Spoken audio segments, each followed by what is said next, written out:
अस्सलाम वालेकुम।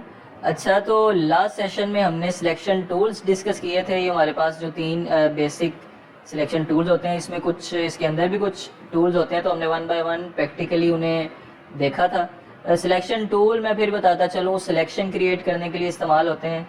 सिलेक्शन का क्या मतलब है कि आपने एक लेयर में जितना हिस्सा सिलेक्ट किया है सिलेक्शन टूल्स के थ्रू, जितना हिस्सा आपने सिलेक्ट किया है वो एक्टिव है। आप जो भी ऑपरेशन परफॉर्म करेंगे वो सिर्फ उस सिलेक्टेड एरिया में परफॉर्म होगा।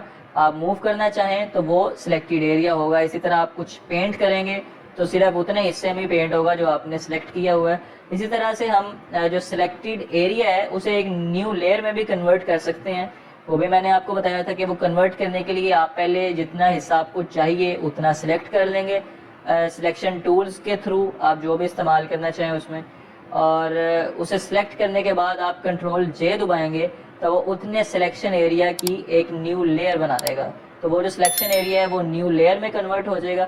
इसी तरह आप सिलेक्शन को ख़त्म करने के लिए कंट्रोल डी दबाते हैं, उससे वो डी सिलेक्ट हो जाता है, या ऊपर वो मेन्यू बार से भी आप सिलेक्ट करके उसे डिसलेक्ट कर सकते हैं। तो ये हमने लास्ट सेशन में ये बातें कुछ की थी, मैंने कहा उसे रिपीट कर दूं।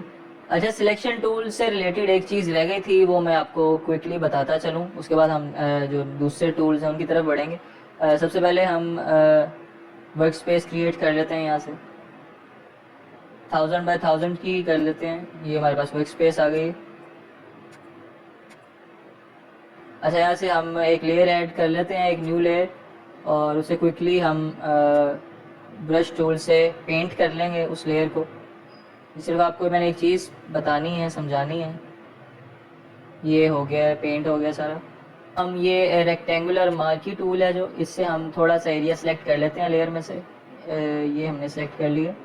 अब मैं एक और सिलेक्शन यहाँ पर बनाता हूँ, तो आप ये देखेंगे जो मैंने पहले सिलेक्शन बनाई थी इस जगह पर वो ख़त्म हो गई। अब ये लास्ट वाली सिलेक्शन जो भी मैंने इधर बनाई है वो इससे ख़त्म हो गई है। तो अगर आप चाहते हैं कि उसी लेयर पर एक से ज़्यादा आप सिलेक्शंस कर सकें एट अ टाइम, तो उसके लिए आप ये देखें, ये इस पर क्लिक करेंगे, ऊपर एक टूल दिया गया, आप ये देखें वो सिलेक्शन भी मौजूद रहेगी, और आप यहाँ पर जितनी भी सिलेक्शंस करेंगे वो यहाँ पर आती जाएंगी। एक से ज़्यादा सिलेक्शंस करने के लिए एक लेयर पर आप ये टूल जो है वो इस्तेमाल करते हैं। अब इसी तरह मैं आपको इन सिलेक्शंस को न्यू लेयर में कन्वर्ट करके बताता हूँ। मैंने आपको बताया था उसके लिए हम न्यू लेयर बनाते हैं, कंट्रोल जे दबाएंगे, वो देखें नीचे न्यू लेयर भी बन गई, और जितनी हमने सिलेक्शंस की थी, 4 सिलेक्शंस की थी, वो चारों इस न्यू लेयर में आ गई। अब हम इन्हें एट अ टाइम इन सबको मूव भी कर सकते हैं, और जो भी हम ऑपरेशंस इन पे करना चाहें वो इन्हें कर सकते हैं।